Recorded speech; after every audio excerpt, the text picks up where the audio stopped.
Bienvenidas y bienvenidos a la mesa de debate sobre blockchain y contabilidad, donde vamos a trabajar sobre los desafíos para la profesión contable en el contexto de la ECOM 2021. En esta oportunidad, la mesa está organizada en forma conjunta por el Departamento de Contabilidad y por el Centro de Investigación en Contabilidad Social de la Sección de Investigaciones Contables del IADCOM, ambos de la Facultad de Ciencias Económicas de la Universidad de Buenos Aires, y por la Unidad Académica Costos y Control de Gestión de la Facultad de Ciencias Económicas y Administración de la Universidad de la República. Son cada vez más fuertes las conexiones que tiene la contabilidad y blockchain, por eso en este espacio planteamos la forma de aproximarnos al concepto blockchain, su vinculación con la contabilidad, el tratamiento contable de los criptoactivos y criptomonedas y algunas otras cuestiones que están vinculadas con la temática. Para esto nos acompaña como moderadora Carolina Zuaga, y además en la exposición van a estar Gabriel Budiño, Flavia Fernández y Martín Núñez, todos ellos de la Universidad de la República y con una amplia experiencia en la temática. Bienvenida, Carolina. Gracias, Inés. Bueno, antes que nada, agradecer la invitación. Para nosotros es un gusto estar en estas jornadas tan prestigiosas como lo son las del ECON, y sobre todo estar aquí en la UBA, que es una universidad que sin duda es una universidad hermana, que además ha trascendido el vínculo que tenían quienes en su momento fueron nuestros maestros, y que ha pasado de generación en generación. Yo suelo acompañarlos desde hace unos cuantos años en las diferentes ECON, y este año en especial, que seamos un grupo de docentes los que vengamos, es a mi juicio muy importante, porque habla de ese vínculo que tenemos entre las universidades, que no se ha detenido y que esperemos que siga creciendo. Entonces, bueno, si me permiten presentarles a los panelistas, tenemos al profesor Gabriel Budiño, quien se encarga de todas las materias que tenemos en nuestra unidad académica vinculadas a la parte tecnológica. Flavia Fernández, quien es la encargada precisamente del curso Blockchain y Contabilidad, que junto con Gabriel han hecho un esfuerzo muy importante. Este año creamos una materia de grado sobre el tema, y como nuestra unidad académica no está enfocada en la contabilidad financiera, nos hemos apoyado en otros docentes para que den la mirada desde la contabilidad financiera. Hoy en día cada vez no solo necesitamos interdisciplina, sino a su vez interconocimientos entre la misma profesión, ¿no? Así que bueno, si les parece, comenzamos entonces con esta charla. Comienza el profesor Gabriel Budiño. A mí me gustaría preguntarle básicamente que explicara, porque la gente cuando se habla de blockchain lo primero que piensa es en el Bitcoin y en las criptomonedas. Pero blockchain es mucho más allá que una criptomoneda o que el Bitcoin. Profesor Budiño, toda la palabra es suya para que nos explique esta diferencia. Muchas gracias, Carolina, porque efectivamente lo primero que se nos viene a la mente cuando hablamos de blockchain seguramente son los bitcoins, ¿no? Y eso es una criptomoneda y es solo un caso de uso, digamos, de la blockchain. Entonces, me parece importante entender que blockchain no es solo una tecnología y aprender cómo usarla, sino que realmente representa un cambio significativo, digamos, en el diseño de los sistemas de información. Porque esta cadena de bloques, que todavía no sabemos muy bien qué es, pero vamos a tratar de explicar en esta charla, o por lo menos en el inicio de esta charla, tiene que ver con el registro de transacciones, que al final era lo que hacíamos desde siempre en la contabilidad. Pero blockchain en realidad no solo es un registro de transacciones, sino que es un registro distribuido de transacciones. Por lo tanto, eso va a ser bastante movilizador porque tiene que ver con la seguridad, tiene nuevos desafíos desde esa perspectiva, pero también cambia la forma en que establecemos confianza sobre los datos, sobre esos registros. Entonces, lo primero, digamos, es tener presente o tener esa visibilización de la contabilidad como históricamente como un sistema muy centralizado de información, que quizás con los sistemas informáticos pasó a ser descentralizado, es decir, tengo distintos módulos, por ejemplo, en un sistema RP que reportan a un sistema contable, un libro contable único y principal, pero en esta nueva mirada vamos a tener una mirada mucho más parecida a lo que llamamos peer-to-peer en tecnología, en conexiones punto a punto, ¿no? Donde lo que tengo es una red de nodos y cada uno de esos nodos o actores de esa red intercambian información en una situación de igualdad, digamos, es decir, en una situación donde no hay uno que sea una entidad generadora, sino que todos son generadores, reproductores y transmisores de la información, del conocimiento en esa red. Entonces, cuando hablamos de blockchain, lo que vamos a estar es hablando de una tecnología de libros distribuidos, es decir, en un sistema de registro de información en forma distribuida. Y obviamente, entonces, o mejor dicho, más, no tan obviamente quizás, pero cuando veamos blockchain vamos a estar pensando en esto de un registro de información que tiene que ser seguro, que tiene que generar los niveles de confianza que estábamos acostumbrados a cualquier registro centralizado, pero que tiene esta particularidad de distribuido que cambia bastante la forma. Y para eso hay temas más tecnológicos y aparece un actor protagonista en toda esta historia que vamos a nombrar varias veces en este intercambio, que es el hash. Entonces, ¿de qué se trata de esto del hash? Bueno, para pensar estos temas, a mí me gustaría arrancar con el concepto de que yo tengo datos y que lo que quiero es asegurarme es que esos datos no sean modificados, que no se alteren, ¿sí? Obviamente, quienes somos contables tenemos esa visión, digamos, del no repudio, ¿no? De la información que se registra refleja una cierta realidad y que tiene que ser consistente en el tiempo, ¿sí? Pero bueno, entonces yo lo que voy a hacer es tomar un conjunto de datos y aplicarle una función, que al final no es otra cosa más que cuando hablamos de algoritmos, lo que estamos hablando es justamente de una función que va a tomar todos esos datos que registramos. Pensemos que pueden ser datos en forma de caracteres e importes, pero también podrían ser imágenes o cualquier otra cosa, porque una blockchain después vamos a ver que la vamos a poder usar para distintas finalidades.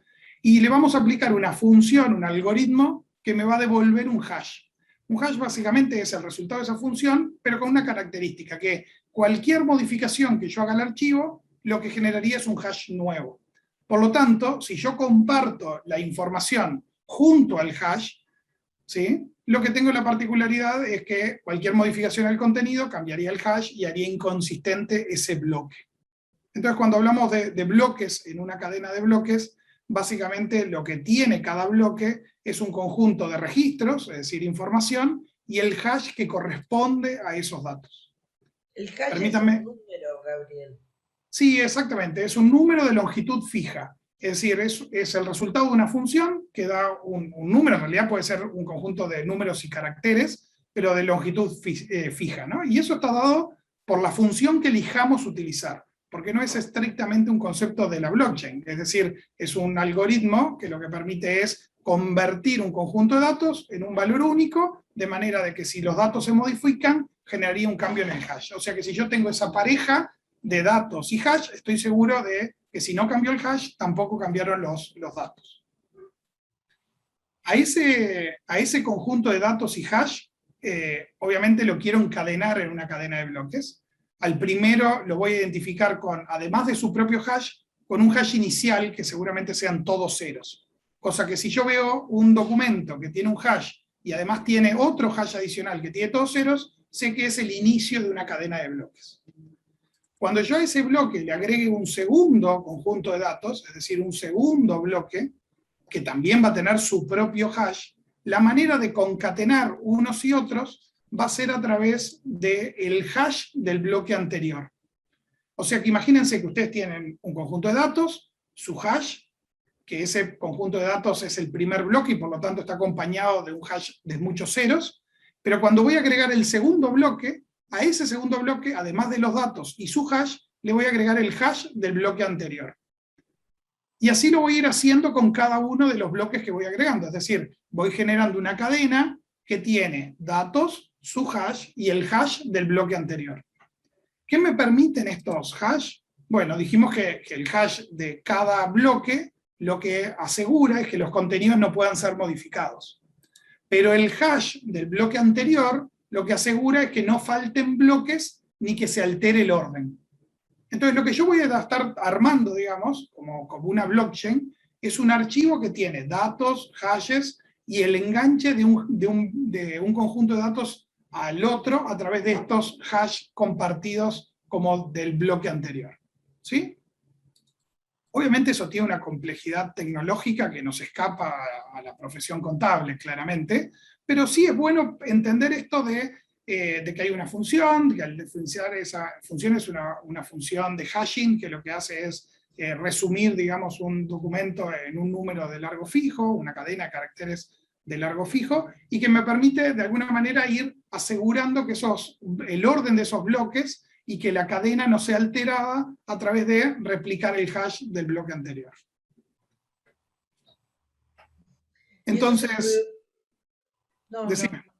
En No, por definitiva, favor. la cadena, más allá de que la información está en los bloques, lo que termina uniendo es hash con hash con hash con hash. Y eso es lo que le da la seguridad. Exactamente, entonces la seguridad digamos, de la cadena en sí misma es tal cual lo que decía Carolina, ¿no? Es decir, voy enganchando un bloque a otro a través de estos hash que se comparten de un bloque al siguiente y que a su vez me aseguran la inmutabilidad, digamos, del bloque anterior.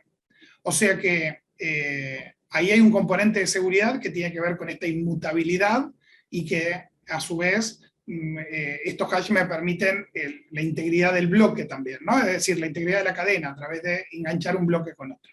Entonces, un elemento importante de esto tiene que ver con esa inmutabilidad, ¿no? Asegurarme un archivo de que si es modificado, se vuelve obvio que sea modificado.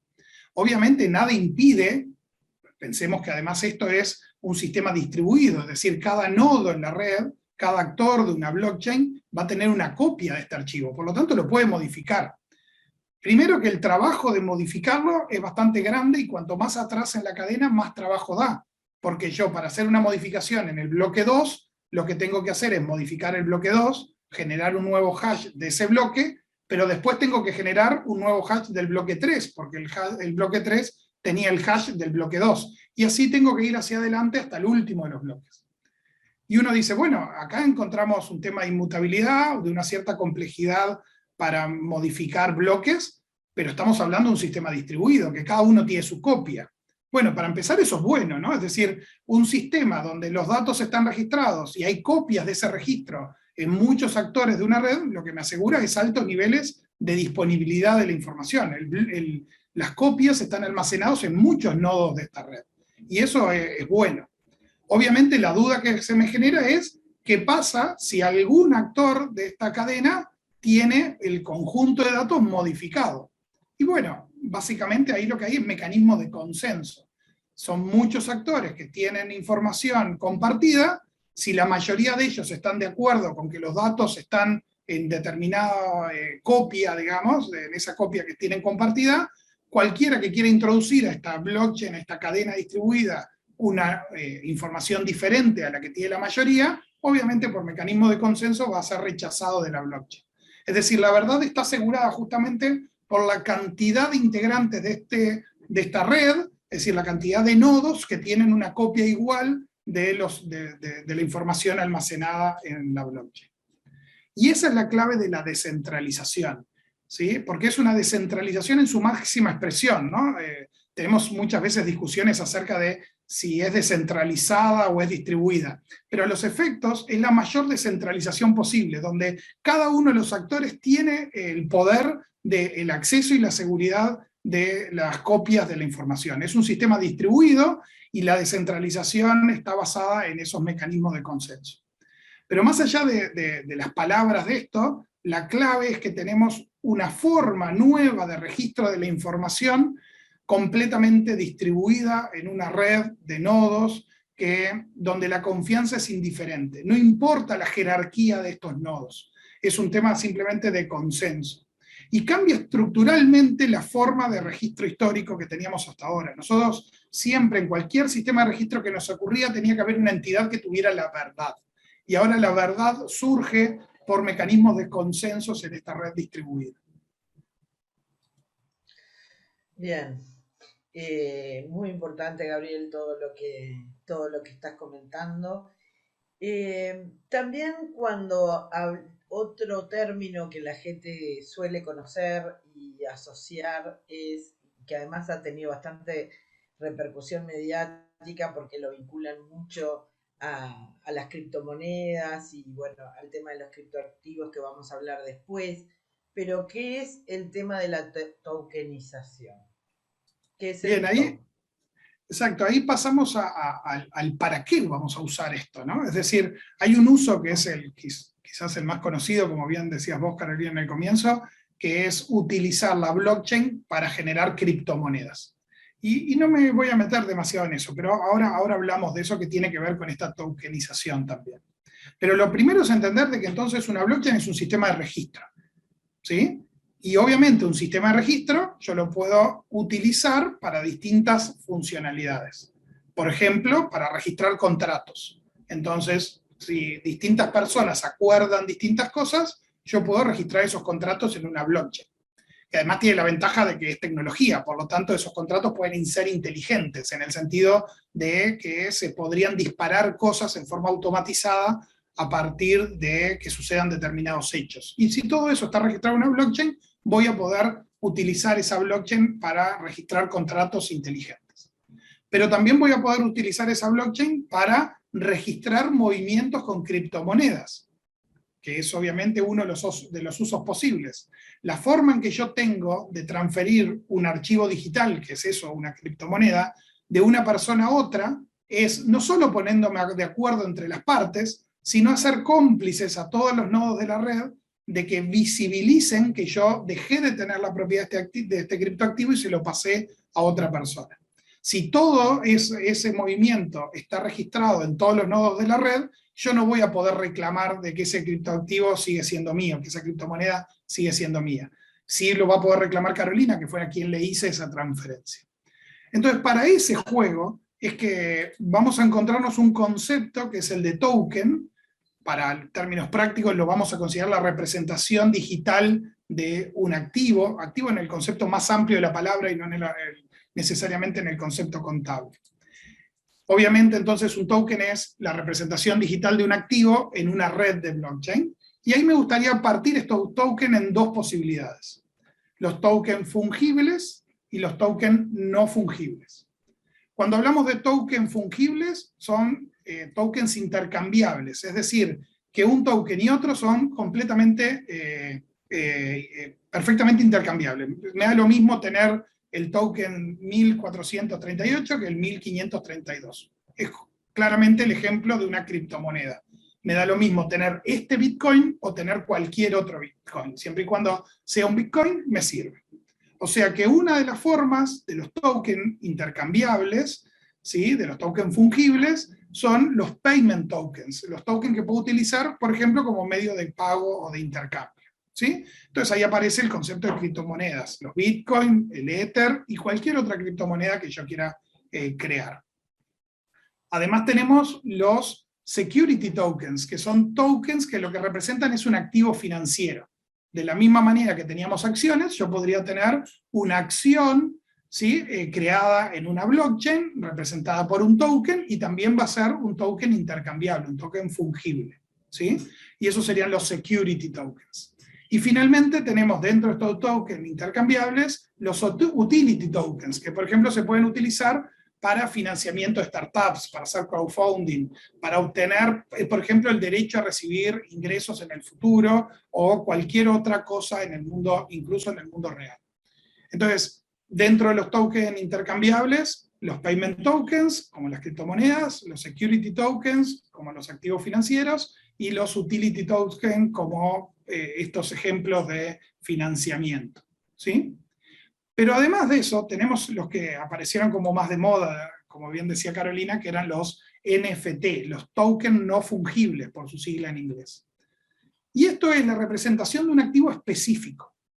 El funcionamiento es igual, estamos hablando de que las transacciones entre estos tokens se van a registrar en una blockchain, la blockchain es un sistema distribuido, y por lo tanto nadie va a poder reclamar que una transacción no se hizo porque todos compartimos la información. Un mecanismo de consenso, está claro de quién es la propiedad de un token en función del registro de los intercambios de esos tokens no fungibles.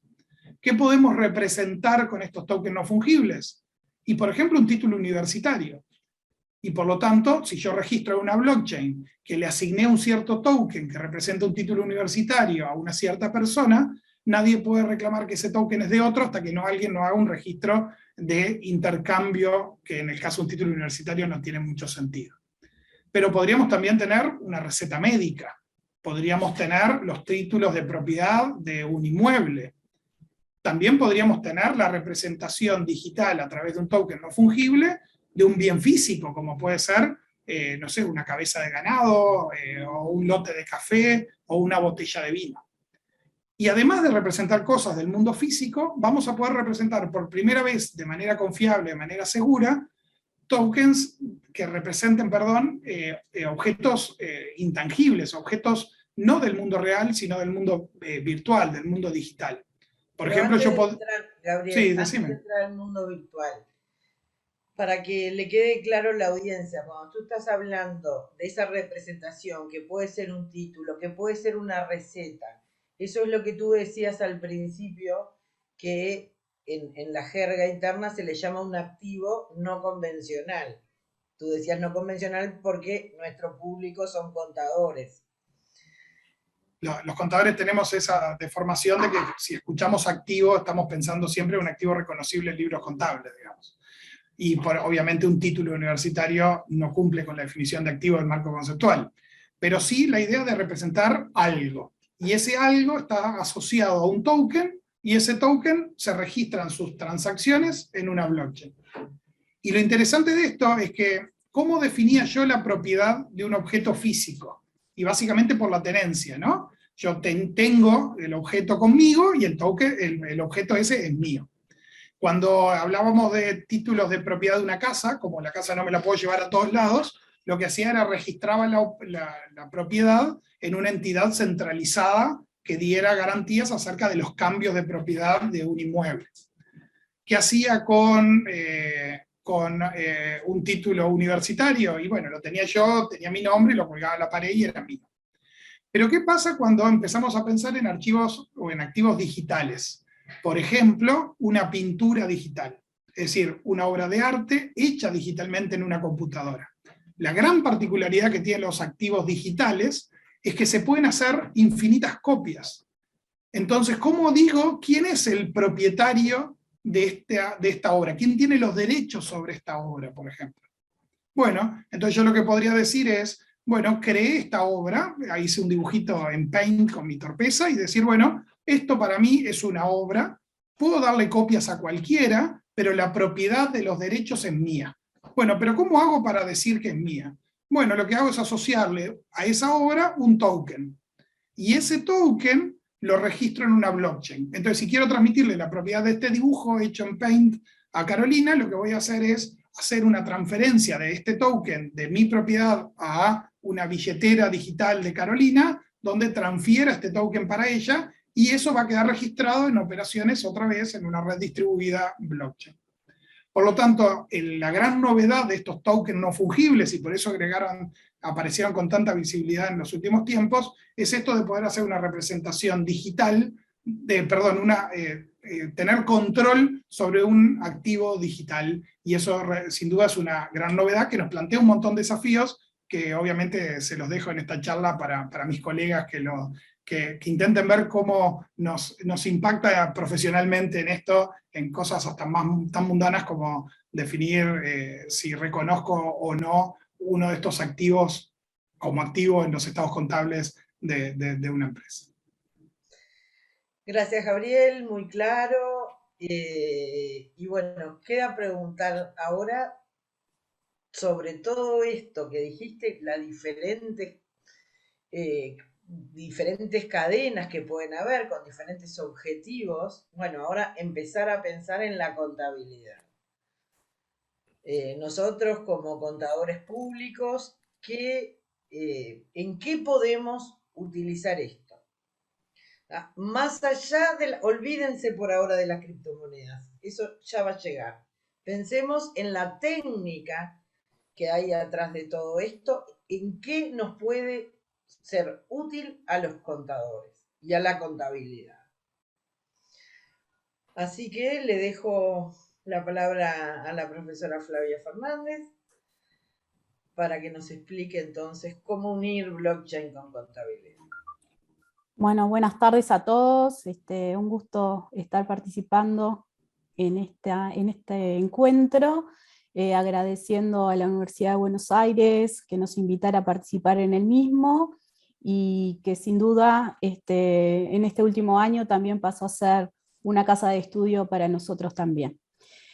Bueno, entonces, devolviendo un poco la pregunta que nos planteó Carolina en cuanto a las implicancias que puede traer esto en la contabilidad, si bien podemos encontrar muchos casos de uso de esta tecnología, como bien lo explicitó el profesor Gabriel Budiño, en cuanto a distintos casos de uso vinculados a trazabilidad de ganado, a las recetas médicas, bueno, ¿cómo nos podemos enfocar o cómo podemos visualizar esta herramienta como una herramienta más al servicio de la contabilidad y la auditoría? Entonces, ¿qué es lo primero que nos tenemos que preguntar? Es justamente cómo estamos llevando hoy la contabilidad, cómo están siendo hoy, cómo se obtienen hoy los distintos informes o reportes financieros, de gestión, de sostenibilidad. Bueno, justamente, en cierta forma, los registros contables los venimos llevando con la partida doble. Esta partida doble que fue la inspiración de todos los que estamos acá y que nos terminó gustando y que nos formamos como contadores, que fue una técnica que surgió a fines del 1400, que formalizándose con Luca Pacioli. Y que esta forma lo que nos permite es justamente realizada una transacción, se registran en dos cuentas de formas de tener un débito y un crédito. ¿Y qué le permite esto a las organizaciones hoy en día? En confiar en sus propios registros, en tanto que para la confianza con los externos, ahí requerimos el rol del auditor público o el contador auditor público independiente, que es quien verifica esa información financiera y termina le dando un cierto grado de confianza a la misma, ¿sí? En cierta forma, los informes financieros hoy se sustentan en esta forma de registro. Es el lenguaje de la contabilidad que ha predominado y la contabilidad moderna.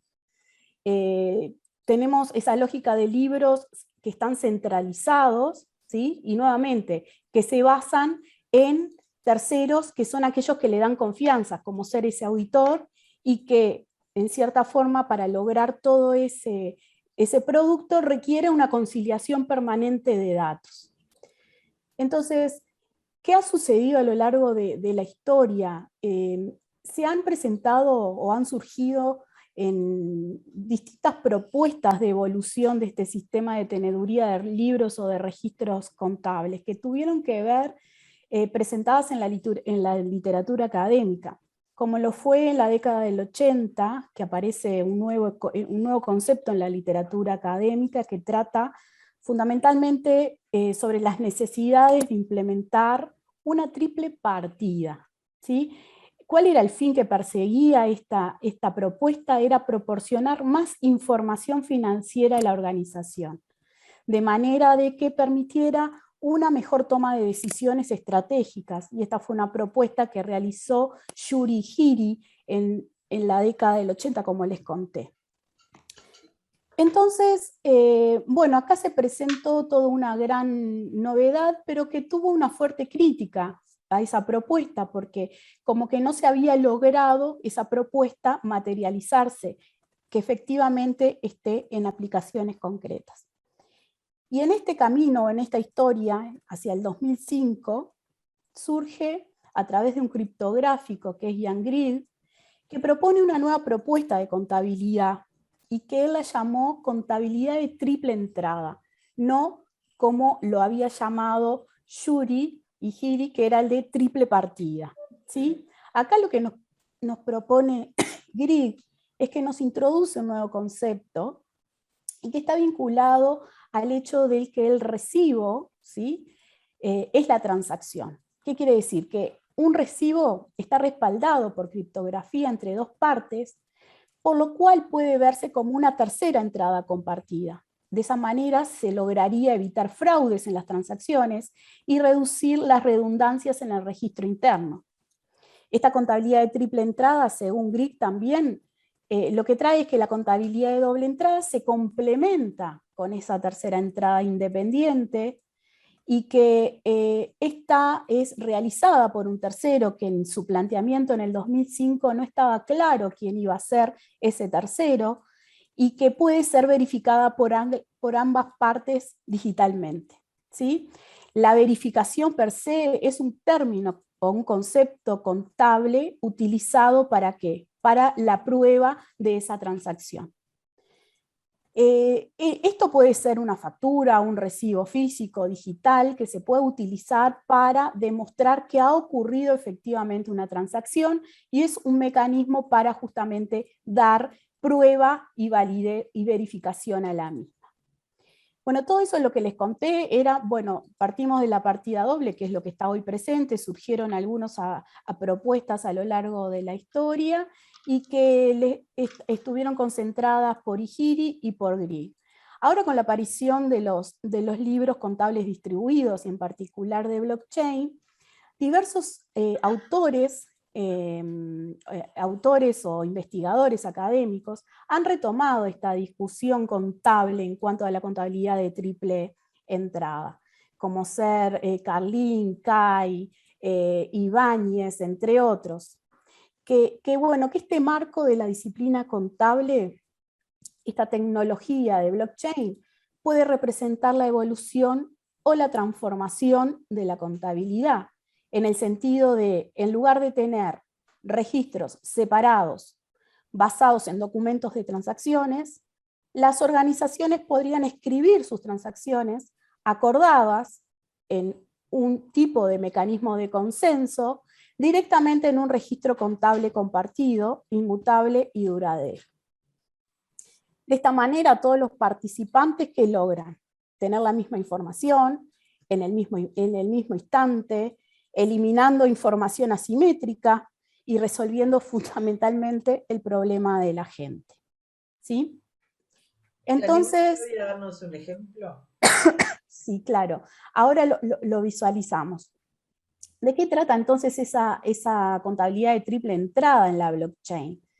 Es que justamente lo que hoy está presente es la concepción enunciada por Grid, el que fue integrado por diversos académicos e investigadores, con el objetivo, como les contaba, de esa simetría de la información. Entonces, ¿de qué manera? Uno de estos investigadores propone el ejemplo de que dos personas podían ponerse de acuerdo, y que voy a traer un concepto que tiene que ver con los smart contracts. Los smart contracts en realidad lo que tratan es que es un software o un programa que lo que hace es que una vez que los distintos actores se ponen de acuerdo a qué cosas quieren que se solucionen automáticamente a través de información que contiene la blockchain, ¿sí? Bajo la lógica del si pasa tal cosa, sí, entonces, mejor dicho, del tipo sí, entonces, lo que lograría es que efectivamente se validara esa información. Y el ejemplo que me pregunta Carolina puede ser que dos personas, como les decía, acuerden, la persona A le va a pagar el servicio a una persona B siempre y cuando, ¿sí?, B le preste ese servicio. Y acuerdan realizar a través de un smart contract la validación del mismo y llevar esa información o ese registro en ese smart contract, que termina siendo ese ledger compartido, de forma de que cuando A recibe el servicio de B, inmediatamente va a validar, ¿sí?, que efectúa el recibo, y en ese smart contract lo que va a hacer es liberar los fondos que hagan para el pago de ese servicio brindado por el señor B. Entonces, de esa manera, ¿qué es lo que logran? Logran que toda esa información esté verificada, la transacción esté validada, de forma de que cuando viene un tercero, y en ese caso puede ser un auditor, puede llegar a validar más fácilmente esa información. Quizás me adelanté un poco más, pero lo que busca esto es justamente buscar un mecanismo de que se puedan validar esas transacciones de forma compartida a través de una blockchain, a los efectos de evitar duplicaciones, a efectos de evitar fraudes, y bueno, y de esta manera lograr una agilidad a lo que es los sistemas contables de información. Es decir, que estamos diciendo que entre dos organizaciones, si hacen una transacción una con otra por 100 pesos, cada una registra en su forma tradicional y con su partida doble, pero a su vez suben un tercer registro convalidado a la cadena. Perfecto, sumamente ilustrativo. Ese es el objetivo. Por eso es que dicen que esta propuesta lo que hace es ampliar, es justamente ampliar el concepto de registro de partida doble, y de esa manera compartir aquellos que quieran agilizar esa validación del registro. Y esto impacta en la auditoría de alguna forma, ¿no? Exacto, justamente el impacto que generaría en la auditoría, o esta arquitectura de blockchain con un sistema de contabilidad de triple entrada, lo que permitiría a través de contratos inteligentes, que fue lo que terminamos poniendo como ejemplo, es que pueden justamente resolver esas cuestiones fundamentales que tienen que ver con la confianza, con la transparencia, y que en cierta manera son los puntos de dolor que están afectando los sistemas actuales. ¿Sí? En cierta manera, muchas veces vemos muchas noticias en las cuales algunas empresas quedan atrapadas en esas situaciones de confianza y poca transparencia bueno, que justamente terminan afectando la confiabilidad de sus registros. Y bueno, y por lo tanto, si nos pensamos muy sintéticamente en lo que sería el marco de la auditoría, podemos decir que ese marco disminuiría. En ese sentido, no quiere decir, no, el auditor desaparece, entendemos que no, que la oportunidad es justamente a que el auditor se concentre en aquellas actividades de auditoría o de procedimientos de auditoría que requieran el juicio profesional, ¿sí? En el sentido de cómo concentrarse en aquellas cuestiones del especicismo profesional, a los efectos de que ¿qué evitaríamos? El procedimiento clásico vinculado a hacer la circularización que realizamos que realiza el auditor con las empresas para validar si el registro que está en mi contabilidad coincide con el libro contable de ese otro, ¿no? El caso más clásico del banco, de cómo yo al circularizar al banco obtengo la información del saldo final del banco a esa fecha de cierre de ejercicio económico, y cómo valido esa misma afirmación que está haciendo la empresa en sus registros contables. Y bueno, fundamentalmente es eso, trae la oportunidad como que de rediseñar ese enfoque de auditoría, y que bueno, de cómo también concentrarse más en aquellas cuestiones de dolor, porque bueno, sin duda al implementar estas cuestiones también impactan, los riesgos se incrementan, se incrementan riesgos, y que son justamente en donde el auditor puede realmente agregar valor desde ese lugar, ver qué riesgos tiene la adopción de esa cadena o de ese smart contract, y bueno, y en cierta manera nos vamos como transformando hacia ese lugar, y dejamos el espacio de la validación de datos natural. ¿Sí? Bueno, gracias Flavia, la verdad, muy claro, muy concreto. Es difícil resumir en poco tiempo estos conceptos tan abstractos. Hay una realidad, blockchain es una realidad, se está utilizando todavía no estamos hablando de las criptomonedas, que eso ya lo saben todos. Se está utilizando para un montón de procesos. Para la contabilidad de gestión, sin duda es importante. Para otro tipo de procesos también.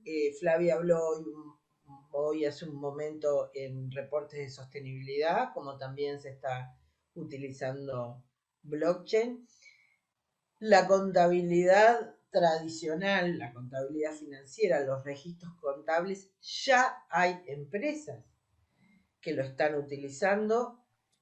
No está generalizado, pero sin duda es como un futuro que vemos que tenemos en muy poco tiempo, que esto cada vez más empresas lo adopten, y hay un cambio de paradigma, ¿no? De pensar en un concepto de abandonar la partida doble teniendo un nuevo registro adicional que dé esa certeza y esa garantía, es un cambio importante para la contabilidad.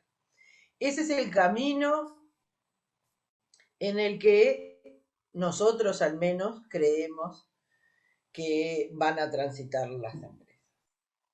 Ahora, yendo a un tema absolutamente práctico de la empresa de hoy en día, que aún no está preparada y que aún ni siquiera sepa que blockchain puede ser una alternativa para sus registros contables, una empresa que lo que viene y consulta al profesional es: me dicen que tengo que aceptar como medio de pago una criptomoneda. Esa empresa no tiene idea de lo que Flavia habló, ni de todas las posibilidades que Gabriel contó que se puede hacer con una blockchain. Lo que quiere preguntarle al contador es: ¿qué es eso de que tengo que aceptar criptomonedas? Y para eso es que contamos con el profesor Martín Núñez, quien nos va a explicar entonces y le va a dar respuesta, que es lo que muchos de ustedes, muchos de los que están aquí escuchándonos, también vinieron a buscar. Bueno, Martín, te damos la palabra. Carolina, gracias Inés, gracias a mis compañeros y a la UBA por esta invitación. Y bueno, a mí me toca un poco hablar de en qué está la normativa contable de este tema. Y bueno, lo primero que quiero aclarar, que quiero hacer un comentario es, porque ya Gabriel lo aclaró, pero muchas veces está la confusión entre criptoactivos y criptomonedas. Entonces ya Gabriel aclaró que en realidad las criptomonedas son un tipo de criptoactivos, que por tanto no es lo mismo exactamente. ¿Sí? Las criptomonedas que se empezaron a aceptar, que son bastante aceptadas, que bueno, que en junio de este año El Salvador por ley las nombró como moneda legal, y a partir de la semana pasada salió el decreto, ¿sí? Pero bueno, lo que nos cuestionamos siempre es si las criptomonedas son dinero. Entonces, más allá de específicamente el tema contable, que ahora vamos a entrar bien en eso, es que siempre se dice que para que algo tenga la tercera función dinero, tiene que cumplir básicamente 3 funciones. La primera función es que sirve como medio de pago, y ahí, bueno, podemos aceptar que las criptomonedas sirven como medio de pago, si bien hay quienes critican que no son de uso generalizado todavía, sirven como medio de pago. La otra función que tiene que tener el dinero es que tiene que permitir el ahorro, ¿sí? Ser portador de valor. Acá también podemos decir que las criptomonedas cumplen esa función, pero también quienes las critican dicen que el cambio de valor, la fluctuación de valor que tienen, les afecta esa característica o esa función que debería de tener. Lo que sí yo entiendo de que las criptomonedas no la cumplen es la tercera función, y acá sí entra a tallar mucho la contabilidad, que es que servir como unidad de medida. ¿Por qué? Porque nosotros cuando registramos hechos en los estados financieros, vamos registrando distintos hechos, distintos elementos en los estados financieros que deben de ser comparables. Entonces, si esa moneda, ¿sí?, cambia de valor, pierde esa característica fundamental que es servir de unidad de medida para comparar los distintos hechos o los distintos elementos. Por eso que en lo personal entiendo de que claramente las criptomonedas no son dinero y no servirían a los efectos de preparar los estados financieros, por lo menos en la situación actual, ¿sí? Entrando específicamente ahora en criptomonedas y no criptoactivos, ¿cuál es el tratamiento contable a darles? Bueno, en realidad, el DIASB, en junio del 2019, lo que hizo fue dar un comentario. En realidad, el comité de interpretación no generó una SINIF, simplemente dio su posición, filtró su posición de qué tipo de activo podía ser una criptomoneda, y dijo básicamente que dependía de la intención. Estuvo muy bueno el análisis que hizo el DIASB, porque fue como tratando de encasillar a las criptomonedas en los distintos tipos de activos, y fue descartando. Dijo, bueno, puede ser efectivo, y ahí fue a la NIC 32, analizó la definición de efectivo, y el efectivo tiene que ser dinero con lo que se miden los distintos elementos. Dijo, bueno, cambian de valor, no pueden ser dinero. Dijo el DIASB, ¿puede ser equivalente de efectivo? Y dice, no, tampoco, porque la característica de equivalente de efectivo es que tiene que tener poca volatilidad, y las criptomonedas hoy tienen mucha volatilidad. Puede ser una propiedad de planta de equipo, puede ser una propiedad de inversión, y no porque las criptomonedas son intangibles. Entonces, estuvo muy bueno cómo fue haciendo un análisis, y llegó a la conclusión de que dependiendo de la intención, pueden ser encasillados o como inventarios o como intangibles. O sea, si la empresa los tiene para vender en el curso normal de la operación, cumpliría la definición de inventario. Recordemos que para hacer un inventario no tiene que ser tangible el bien, por tanto cumpliría. Bueno, ¿qué implica desde un punto de vista contable si clasifica la criptomoneda como inventario? Bueno, inicialmente vamos por la NIC 2, inicialmente se mide al costo, y a fecha de balance al costo o el valor neto realizable el menor. El otro comentario que hizo el DIASB fue que dijo que en el caso de los corredores, ¿sí?, de los intermediarios, podrían ir por el párrafo 3 y el 5 de la NIC 2, que se acuerdan que esos párrafos permiten evaluar al valor razonable con cambio de resultados, ¿sí? Entonces, una primera alternativa para el DIASB fue entender que aquellas empresas que se dedican a comprar y a vender criptomonedas las podían clasificar como inventario. O si no, la otra que lo encasilló a las criptomonedas es como intangibles. ¿Por qué? Bueno, porque entendían que cumple la definición de intangible. Es no monetario, sin apariencia física, ¿sí? O sea que cumplirían con la definición de intangible. Ahora después vamos a hablar si están así, porque que cumplan la definición, bueno, vaya y pase. Ahora vamos a ver si después le da mi opinión con respecto a si eso comparto o no comparto. ¿Qué implicaría entonces si las criptomonedas las trato como un intangible? Bueno, entonces ahí entra a tallar básicamente la NIC 38, y cuando ingresa esa criptomoneda a la empresa, ¿se acuerdan que la NIC 38 dice que se reconoce al costo, pero el costo en realidad varía dependiendo de la forma que ingresa ese activo a la empresa? Si entra por adquisición, va a ser el costo de adquisición. Si entra por una permuta, básicamente va a ir a valor razonable, si se puede determinar con fiabilidad, si no, a valor de importe en libros del activo entregado. Y la otra, que creo yo que va a ser el caso más común que le entra a una entidad, una criptomoneda, es por la venta. Vende y cobra con criptomonedas. Bueno, ahí en realidad nos tenemos que ir a la NIF 15, y ahí recuerden que la NIF 15 dice que se reconoce al valor razonable del bien recibido, y si no se puede determinar al precio de venta independiente. Entonces ahí sería como la entidad tendría que reconocer el ingreso de ese criptoactivo si es que clasifica como un intangible, ¿sí? ¿Qué pasa a evaluación posterior, a fecha de balance? Bueno, básicamente a fecha de balance, la norma, ¿se acuerdan que contempla dos alternativas? O dejarlo al costo histórico, menos deterioro y menos amortización, que en este caso la amortización no correría, porque amortizo cuando tiene una vida útil definida. Por ahora, las criptomonedas no tienen una vida útil indefinida, por lo tanto, no lo amortizaría. Y la otra alternativa sería valuar esa criptomoneda, al valor razonable, ¿sí? Básicamente valor de mercado, sabemos que no son exactamente los mismos, pero básicamente a valor razonable, ¿sí? Llevando la diferencia de valor a ORI, con toda la discusión que existe hoy en día y que se puede criticar si realmente eso había que llevarlo a un ORI, y con todas las críticas que se le pueden hacer al manejo que ha hecho el DIASB con respecto a los otros resultados integrales, ¿sí? ¿Qué pasa con las criptomonedas? Con los criptoactivos. Bueno, el DIASB no ha emitido opinión. Simplemente filtró eso con respecto a las criptomonedas, pero con respecto a los criptoactivos en general no hay nada. Podemos recurrir a normativas, porque hay, por ejemplo, en Francia ya emitió normativa, que creo que es más que interesante la normativa, porque dice que en realidad, con respecto a los criptoactivos, y yo creo que esto es lo que nos tendría que quedar de mensaje, lo que hay que analizar es qué está atrás de ese criptoactivo. Entonces, como decía Gabriel hoy, Gabriel decía, bueno, yo puedo tener un criptoactivo que me dé derecho a recibir algo en el futuro. Ah, bueno, entonces ese criptoactivo, entonces lo que tiene la entidad es un anticipo a un proveedor. Ese criptoactivo me da derecho a usar algo. Bueno, entonces ahí sí, lo que tengo es un intangible y lo amortizaré en la vida útil luego durante el tiempo que voy a usar ese activo. Si tengo un criptoactivo como inversión, que mencionaba Gabriel, como una acción o un bono o lo que sea, bueno, entonces en ese caso los franceses dicen es un instrumento financiero y por lo tanto mídase a valor razonable difiriendo la ganancia. Por lo tanto, para la normativa francesa, lo fundamental es analizar el activo subyacente, ¿sí?, que está atrás.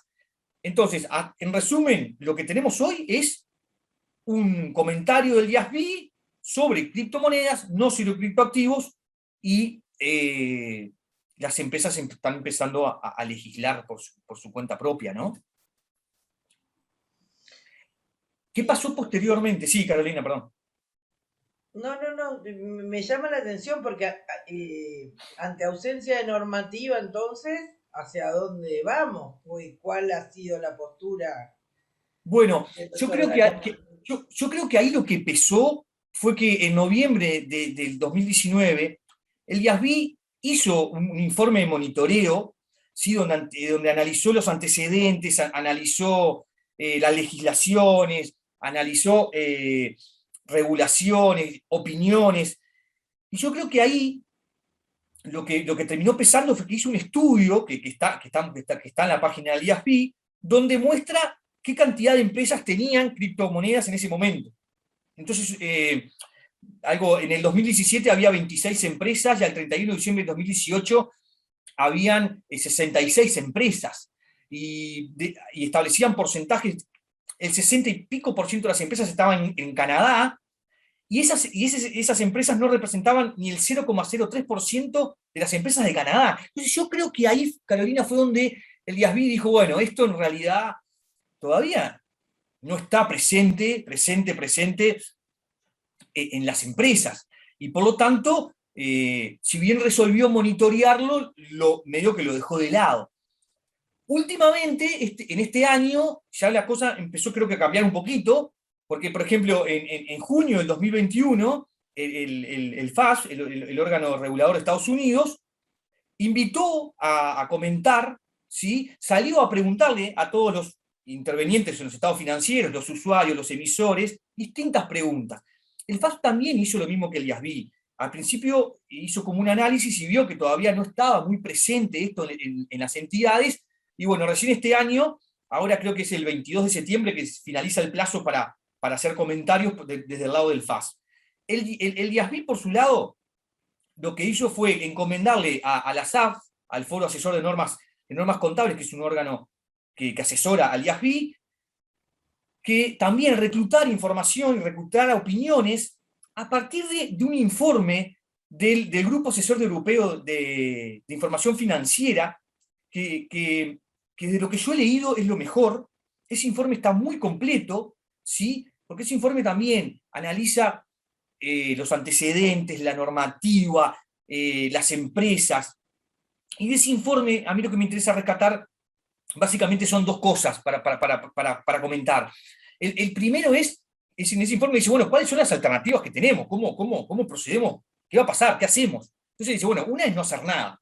Y bueno, lo que pasa es que dice, si no hacemos nada, las empresas se van a, como tú decías recién, Carolina, se van a empezar a cortar por sí solas, van a hacer cualquier cosa, unas van a evaluarlo a valor razonable con cambio de resultados, otra ORI, otra no sé qué. Entonces eso va a provocar que la comparabilidad se pierda totalmente. Otra posibilidad, dice, es, bueno, modifiquemos las normas que entendemos que toca o que pueden llegar a estar afectadas por los criptoactivos. Ahí lo que dice es, bueno, ¿cuál es el pro y la contra? El pro es, bueno, ya están las normas, no hay que desarrollar nada de cero, y por lo tanto estaría bueno porque ya tenemos medio camino, entre comillas. ¿Cuál sería la contra? que capaz que tocamos algo que ya está testeado, que ya está para los activos que ya existen, y por lo tanto capaz que se nos generan problemas. Y bueno, la tercera alternativa es emitir una nueva norma. Obviamente, lo positivo de eso es que se legislaría específicamente pensando en los criptoactivos. La contra es el plazo que les puede llegar a llevar, y además el tema de que no choque con nada de lo que ya existe. A partir del 2018 tenemos, a partir del 1 de enero del 2020 está el marco conceptual nuevo, entonces tienen ese temor. Y el segundo comentario que les quería hacer de este informe del Grupo Asesor Europeo, que me parece que vale la pena, es que dice el Grupo Asesor Europeo, se debería legislar teniendo 3 principios fundamentales. El primero es, desde el punto de vista del tenedor del activo, ¿cuál es la intención que tiene ese tenedor con respecto a ese activo? ¿Para qué lo tiene? ¿Sí? La segunda que habría que tener en cuenta es desde el punto de vista del emisor. ¿Qué implicancia tiene? O sea, ¿cuál es la naturaleza de ese emisor? Ese emisor del activo. ¿Es un pasivo, es un instrumento de patrimonio? Y el tercer comentario, el tercer principio que dice el Grupo Asesor Europeo, por el cual se debería legislar, es teniendo en cuenta el activo subyacente. O sea, teniendo en cuenta, dice, lo que hay en el contenedor y no el contenedor en sí. Entonces acá yo creo que apuntan a mí lo que me importa es a qué me da derecho ese activo digital, más allá del tipo de activo digital de que estemos hablando. Porque lo importante es lo que está atrás, y a lo que va a tener derecho la empresa que tiene ese activo. Entonces digo, yo creo que están buenos estos 3 principios, y en función de eso es que se debería de poner un poco de cabeza, ¿no? Muy bien, muchas gracias, Martín. Esto da para un curso entero, pero bueno, el tiempo nos exige terminar por acá. Y agradecer, Inés, a Inés la invitación, a la UBA nuevamente por habernos invitado. También, Carolina, sí, muy, muy interesante el tema, como fue abordado, y las cuestiones vinculadas con la contabilidad, también con los diferentes niveles de la contabilidad, y todo lo que es súper importante y valioso, la llegada a la contabilidad internacional y a las posiciones del IASB, a las posiciones de los organismos reguladores en Estados Unidos, a la posición, también coincido con lo que dice Martín, siempre súper pionera y como ejemplar de algunos organismos de Europa, ¿no? En estas cuestiones. También agregar con algunas cuestiones que había iniciado, bueno, primero Gabriel en lo que tiene que ver con el plantear el tema, y luego la continuación de Flavia. Aprovecho también para otra de las fortalezas, ¿no? En lo que es el ejercicio profesional y también la formación de los contadores, no solamente cuestiones de tecnología, sino algunas que había empezado Flavia, que tiene que ver con el atravesamiento y el desarrollo sostenible, y una más que nos quedaría para una próxima charla que puede surgir, que es tratar de ver también cuáles son las implicancias o los beneficios o el rol que juega el blockchain en el reporting integrado en las organizaciones, ¿no? Como más disparadores para otras cuestiones con las cuales podríamos seguir avanzando en estas temáticas. Muy, muy interesante. Claro, Inés, sin duda vamos a encontrar caminos para seguir avanzando en esta temática tan interesante y que tiene y deja abiertas tantas puertas. Agradecerlos a ustedes por la invitación, a ti, a la UBA, en nombre de todos. Muchas gracias, Carolina Suaga, Gabriel Budiño, Flavia Fernández y Martín Núñez de la Universidad de la República. Un placer contar con ustedes, y bueno, muchas gracias a todos los que nos acompañaron en este espacio, y hasta la próxima.